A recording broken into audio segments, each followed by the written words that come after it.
Bom, eu estou feliz de poder congregar, adorar a Deus com vocês. Isso é um privilégio enorme, a gente poder ter a liberdade. Obrigado, Gu. Põe aqui para mim, muito obrigado. Temos o privilégio e a oportunidade de adorar a Deus em comunidade. Isso é privilégio. Cada dia mais nós temos sido, os cristãos e o cristianismo tem sido cerceado na sua liberdade de apregoar a verdade. E só Jesus Cristo salva. E essa é a nossa verdade, é o que a gente prega. Jesus Cristo salva. E é por isso que nós temos que ter sempre alegria. Se você está em casa e pode estar na igreja e não está, precisa colocar o seu coração, o desejo ardente de participar também do culto de forma presencial. Abre para mim um texto, um verso só que eu vou ler, Felipe. Segunda de Paulo a Timóteo, capítulo 2, verso 22.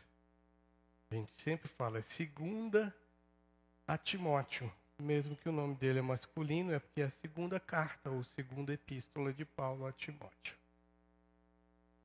Eu quero ler a segunda parte. Segue a justiça, a fé, o amor e a paz com todos aqueles que invocam o Senhor de coração puro. Vamos orar.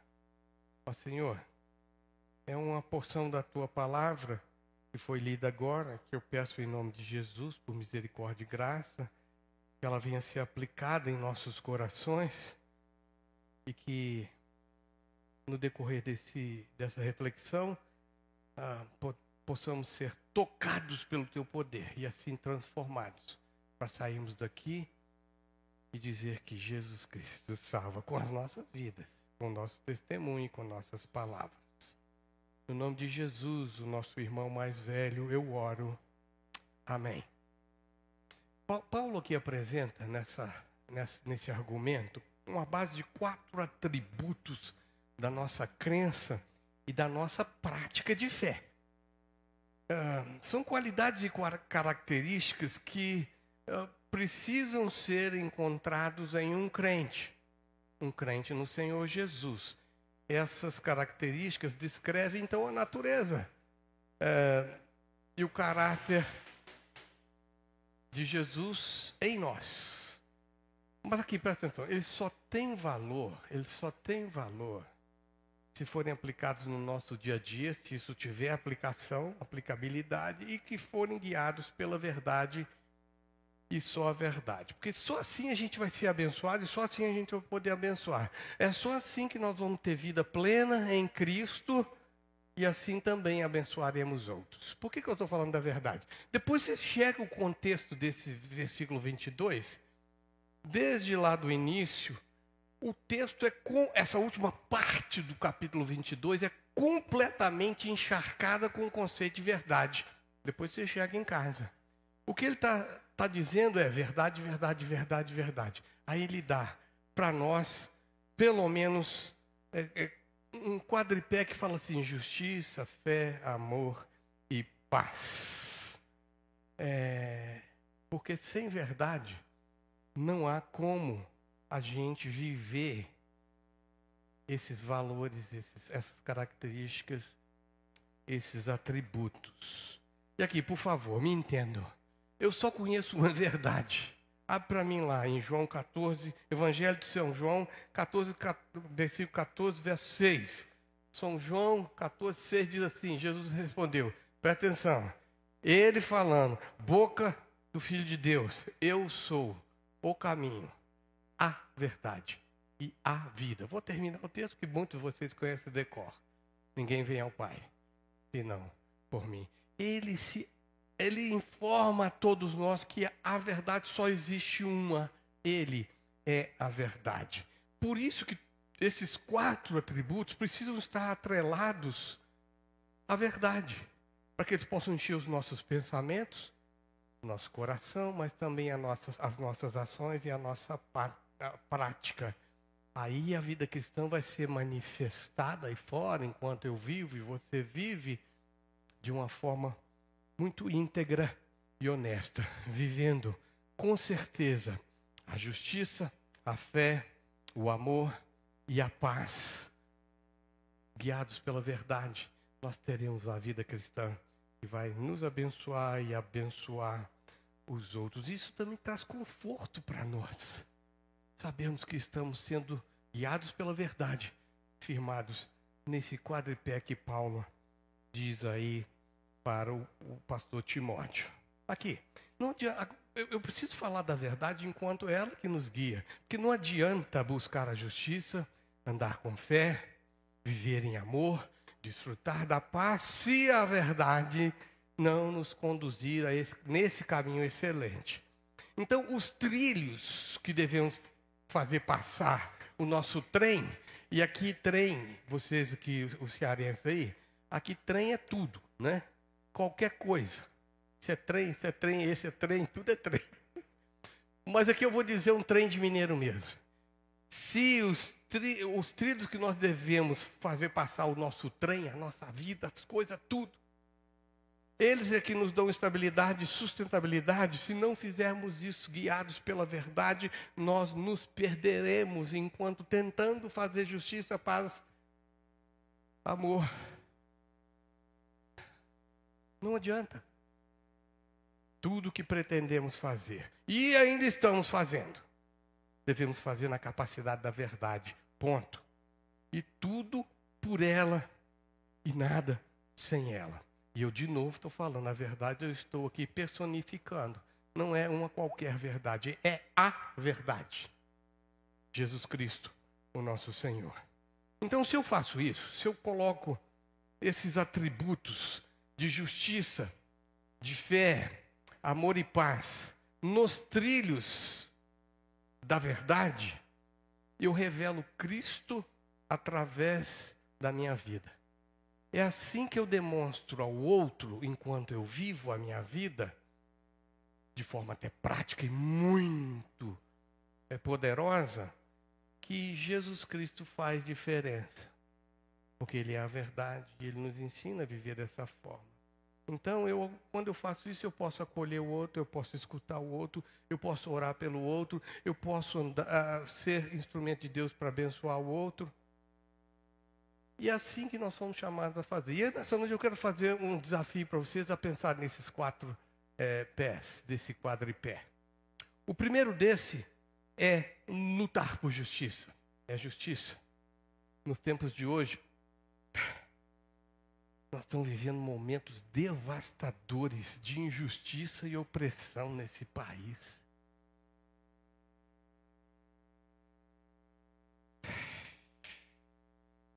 As pessoas se comprometeram com a maldade, o revanchismo, o ódio. Estão de uma maneira, eu falei a palavra devastadora, implantando injustiças e implantando opressão.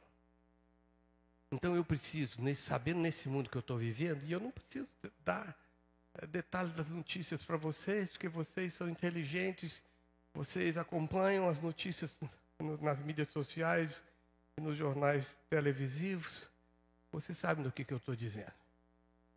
Por isso, mais ainda, eu preciso me comprometer a lutar por justiça e persegui-la. Persegui-la com afinco. Os tempos são maus. As pessoas que se comprometem com a maldade e o mal, elas vão continuar fazendo a maldade. Então, os tempos são maus, sim, e há pessoas e sistemas maus. Não se enganem. Não é tudo bom, não é tudo lindo. Eles querem fazer de tudo para que eu e vocês sejamos enganados pelo mal e pela maldade. Não se engane, não se deixe enganar, por favor. Nós temos que continuar lutando por justiça e dentro do nosso escopo de ação. O nosso mestre, Jesus Cristo, o nosso irmão mais velho, ele foi um grande exemplo de luta por justiça. Ele enfrentou poderes e poderosos.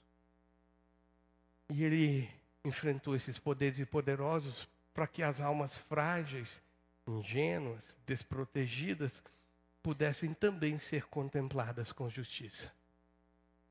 E o fez movido pelo seu caráter santo e reto. Pegou? O caráter santo e reto dele não deixa ele agir de outra forma a não ser buscar a justiça para todos. Então eu e você também precisamos viver dessa forma reta. Vivemos retamente, vivemos de forma justa e honesta e ansiar por um mundo mais justo e mais honesto.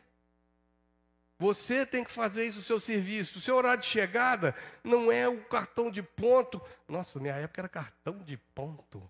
Eita, fui longe, hein? Cartão de ponto. Não é o ponto, não é o patrão que está lá. Não, é você e Deus.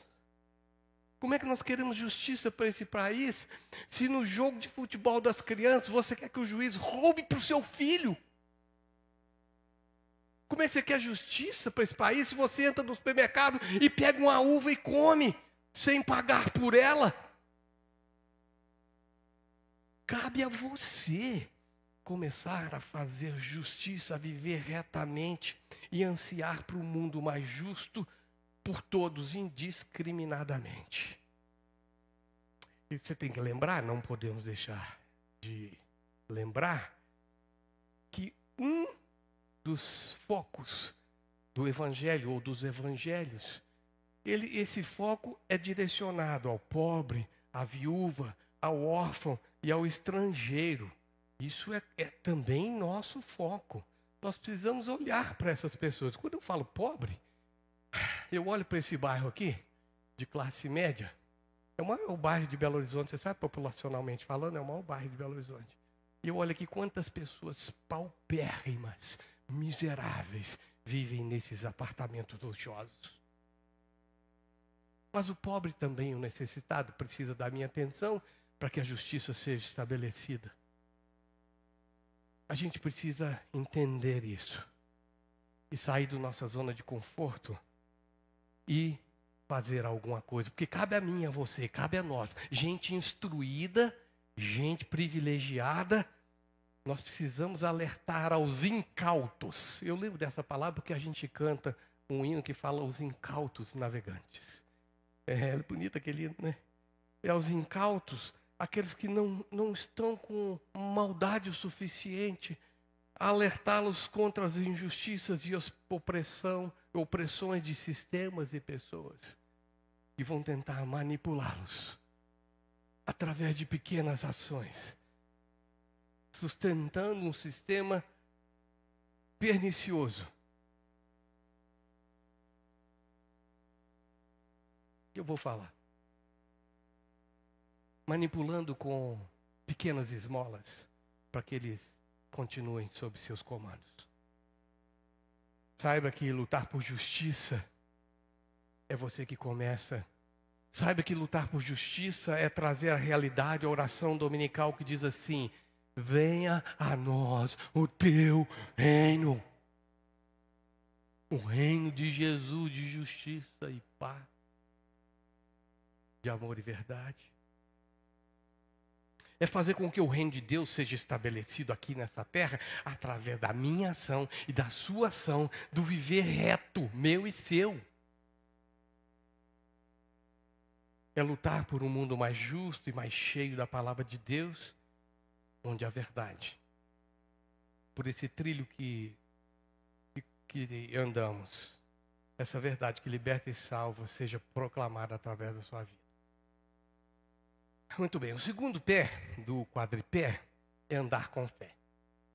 Se o primeiro é lutar por justiça, e eu estou colocando lutar numa interpretação de todo o contexto do capítulo 2, ele tem a ver com a maneira como eu vivo o meu cotidiano.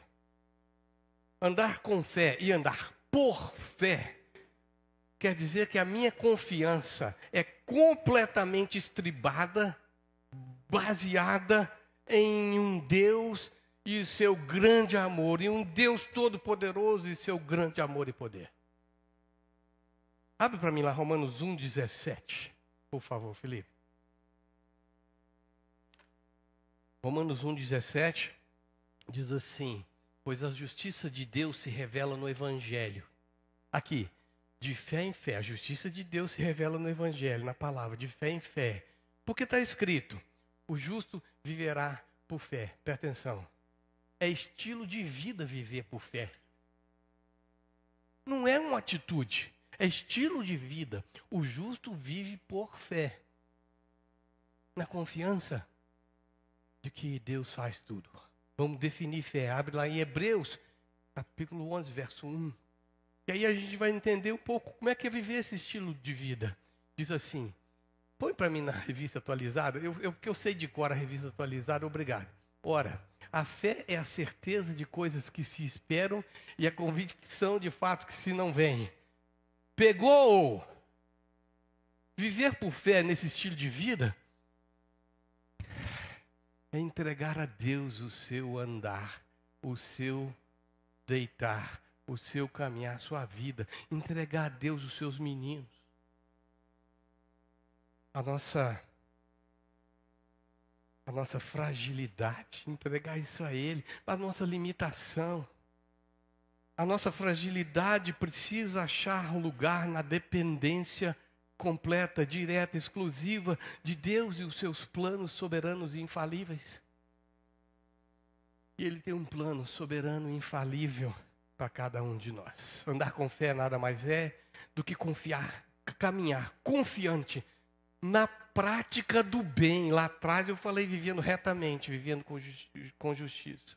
Sabendo que o Deus fiel, Ele cuidará de cada uma de nossas necessidades. E eu descanso aqui, ó. Eu descanso, Senhor.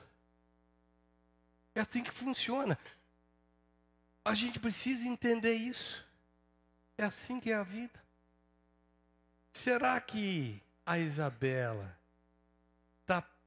e a Alice estão preocupados com o café de amanhã que elas vão tomar? Eu estou olhando para os pais dela ali. Elas estão preocupadas? Elas vão dormir falando assim: ô pai, amanhã vai ter café, né? Fala isso. Já fizeram isso alguma vez na sua vida? Por que será? Porque elas confiam no pai e a mãe deles. Quem tem que prover o café da manhã não são elas. Elas vão dormir e acordar amanhã prontas para o café da manhã. Para, só! Vai dormir. Esse é um compromisso dele com você, com as suas necessidades. O nosso Deus é 100% comprometido com as suas necessidades. Lá em Efésios 3:20 fala assim: e Ele é capaz, Ele é poderoso para fazer infinitamente mais do que tudo que pedimos ou pensamos, conforme o seu poder que opera em nós. Que opera em nós. Descansa, só. Vai dormir hoje, sabendo que o café da manhã já está preparado. Eu preciso conhecer o Deus a quem eu sirvo. Você precisa conhecer o Deus que você serve, só. Só assim eu ando em confiança e segurança. Eu preciso saber quem Ele é. E Ele é mais do que capaz, poderosíssimo, para fazer cumprir aquilo que nós precisamos. Eu disse aqui que Ele é 100% comprometido com as minhas necessidades, com as suas. Não com os nossos caprichos.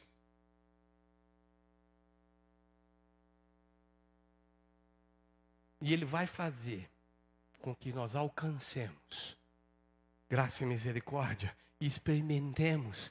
Romanos 12:2 diz assim: experimentemos a boa, perfeita e agradável vontade de Deus. Romanos 12:2. É assim que temos que viver. Está escrito lá, está vendo?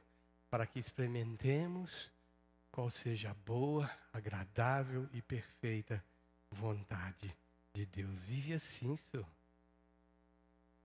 Terceiro pé é o amor.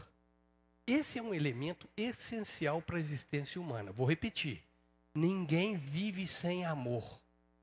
Você pode ter o tanto de dinheiro que você quiser ter. Sem amor, não tem vida. Esse é o elemento essencial e produz vida salutar, vida saudável e feliz. Sem o amor, tudo o que fazemos é vão. Se você pegar lá a carta magna do amor, que é chamada em 1 de Paulo aos Coríntios, capítulo 13, ele vai falar assim: nem as boas obras que você faz, nem a caridade que você faz, nem o conhecimento que você tem, nem todos os diplomas que você conseguiu, nem todos os seus bens, nem a atenção que você dá para o outro, isso tudo sem amor é nada, é como símbolo que retine. Tudo se reduz a nada sem o amor. Vou repetir: sem amor, o resto tudo é nada. Ele é o resumo da lei dos profetas, como diz Jesus. Mas esse amor precisa habitar em cada um de nós, de uma maneira a ser reconhecido. Até mesmo que falamos da personificação de Cristo como a verdade, e tem aqui a personificação de Deus como o amor. 1 de João 4, 7 e 8. Abre para mim. 1 de João 4, 7 e 8 diz assim: amados, João é o apóstolo, o discípulo do amor. Ele gosta de chamar a gente de filhinhos. Ele é aquele carinhoso. Ele fala assim: filhinhos, amados, amemo-nos uns aos outros, porque o amor procede de Deus. E todo aquele que ama é nascido de Deus e conhece a Deus. E ele termina assim: aquele que não ama não conhece a Deus. Sabe por quê? Vamos lá? Por quê? Leia para mim. Repete. Pois Deus é amor.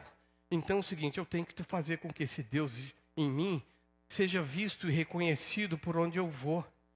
Ele deve passar por nós, mais do que isso, ele deve transbordar por nós, e que a graça dele seja vista por conta desse amor que está em nós. Nós somos convocados, na verdade, para amar. É isso que nós nascemos e fomos criados para fazer. Nós precisamos amar. E amar de verdade, de fato e de verdade, porque senão não conta. E senão não é amor. Amar não pode ser um sentimento como outro qualquer. Ele precisa ser uma ação e uma manifestação esperada em cada crente em Jesus. No amor, a pressuposição básica é o perdão, a misericórdia, a graça, a bondade, a compaixão. Acima de tudo a graça, acima de tudo a graça. É assim que o amor é conhecido. Nos é mandado, ordenado por Jesus que amemos. Porque Deus sabe que nós precisamos amar para existir. Ele fala assim, tem uma citação lá em Marcos, né? Para mim também. Evangelho segundo São Marcos, capítulo 12, versos 28 a 31. Vamos ler esses 3 versículos. Põe para mim aí. Então, chegando um dos escribas, tendo ouvido a discussão entre eles, vendo que Jesus lhe havia respondido muito bem, perguntou-lhe então assim a Jesus. Sempre eles estavam ali para testar Jesus. Qual é o principal de todos os mandamentos? Aí Jesus responde assim: o principal é: ouve Israel, o Senhor, nosso Deus, é o único Deus. Esse é o único texto em hebraico que minhas filhas aprenderam, que eu fiz elas decorarem em hebraico. É o Shama. Esse aí é um texto muito lindo lá em Deuteronômio 6. Aí ele fala assim, e ele respondeu, porque ele conhecia, esse cara que perguntou conhecia as Escrituras. Ele responde lá na citação de Deuteronômio 6 e vai agora fazer a citação de Levítico 19. E fala assim: amará, pois, o Senhor teu Deus de todo o teu coração, de toda a tua alma. Esse ainda é o Deuteronômio 6. De todo o teu entendimento e de toda a tua força. Aí ele fala assim, esse agora que ele vai citar lá o Levítico 19. O segundo é: amarás o teu próximo como a ti mesmo.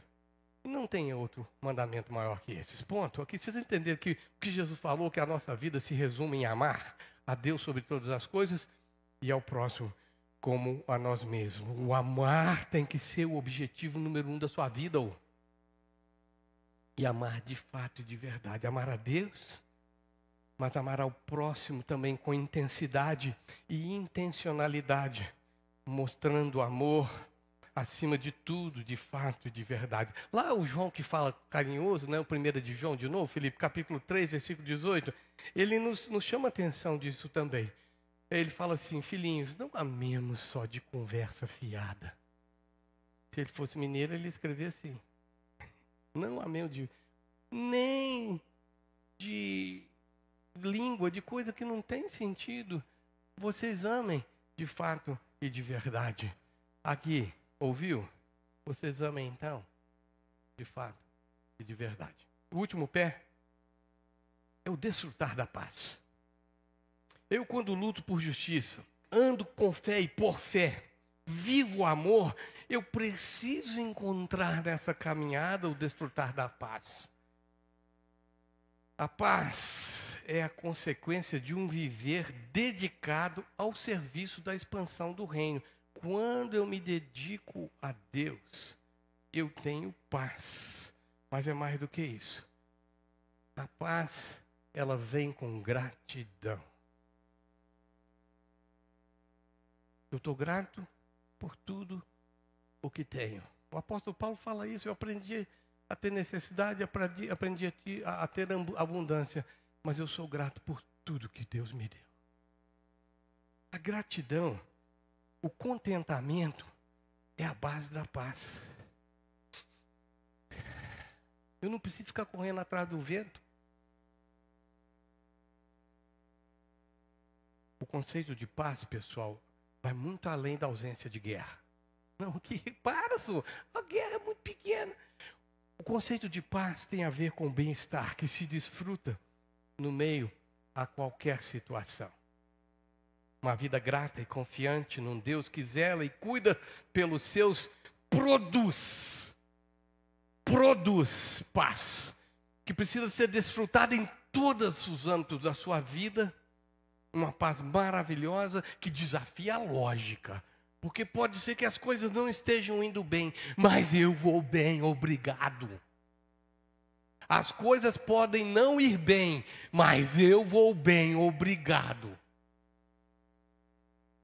Viver cristão verdadeiro, que entrega, que confia, que é grato pela companhia de Deus na jornada. A paz gera em mim essa atitude interna de gratidão imensa e a certeza que o meu amanhã estará seguro nas mãos daquele que tudo supre, do grande e poderoso Deus que nos chamou das trevas e nos transportou para o reino do Filho do seu amor, transportou para o reino de luz. Gratidão. Essa semana, quinta-feira, é o Dia Mundial de Ação de Graças. É um dia nacional também, é legislação nossa. E nós aqui nessa igreja temos esse costume de nos encontrar aqui toda quinta-feira, 8 horas. É o culto mais longo que temos. Porque todas as pessoas que quiserem vir aqui pegam o microfone e contam das muitas bênçãos. E eu choro o culto inteiro. Então você está convidado a vir quinta-feira, 20 horas. Não é assim que acontece mesmo? E até, por exemplo, os nossos missionários no campo, eles mandam também videozinho. Aí o Eduardo veio falar comigo aqui.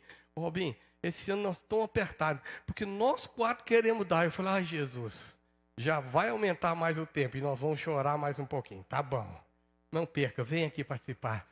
Tenha um coração agradecido. Agradeça a Deus pelo café com pão e para de reclamar, porque não tem geleia. E para nós mineiros, requeijão. Eu quero encerrar. O nosso tema desse ano está aí, né? Põe para mim lá, Felipe, para quem está em casa. Vê o tema nosso. Vida e partilha. Esse tema é muito lindo. É porque a ideia é sairmos por aí em nossos caminhos, espalhando a esperança do Evangelho que salva e que transforma. O tema dessa noite é que possamos viver com intensidade esse chamado do Evangelho e continuar fazendo isso. É ponderado o nosso papel missional de construir o reino eterno de Jesus aqui nessa terra onde Ele te plantou, sendo instrumentos eficazes de sua bendita graça por onde passarmos, acolhendo pessoas ao redor da cruz. Esse é o nosso moto. Engraçado, não tem o nosso moto aqui dentro, hein? Pensar sobre isso, falar contigo. Nosso moto é Igreja Presbiteriana Missional do Caminho, acolhendo pessoas ao redor da cruz. Com essa certeza, cabe a mim e a você labutarmos por uma sociedade melhor, E nada melhor do que abundância de justiça, abundância de fé, abundância de amor e abundância de paz. E tudo pela verdade. Você recebeu a tag desse domingo, não recebeu? Vocês receberam um tagzinha? Gabriel e Ju? Não? Faz favor, 2 tagzinhas aqui para o Gabriel e para a Ju que não receberam. Todo mundo recebeu? Quem não recebeu, levanta a mão aí, que tem aqui a Gi, pode entregar para você também, se você não recebeu. A desse, eu vou encerrar com a tag dessa semana. Diz assim: cabe a cada um de nós lutar por justiça, andar com fé, viver em amor e desfrutar da paz. E tudo pela verdade. Liberta e transforma. Viva assim. E você será feliz. Vamos orar. Ó Deus, que o Senhor nos ajude a sermos bênçãos para aqueles que estão próximos de nós, companheiros de jornada. Essa jornada que nós estamos fazendo por aqui. Para que eles possam ver em nós e através de nós essa pessoa maravilhosa que o Senhor é. O teu Filho Salvador, pelo Espírito do Senhor. Para que eles possam também ser salvos. Ó Deus, que o Senhor, o Deus eterno, nos abençoe e nos dirija para que façamos diferença aí onde estamos. E vivamos com propósito, influenciando pessoas através do teu Espírito, pela obra de Jesus e sob o teu mandado. Oramos assim, em nome de Jesus. Amém. Amém. Nós vamos nos preparar para respondermos favoravelmente.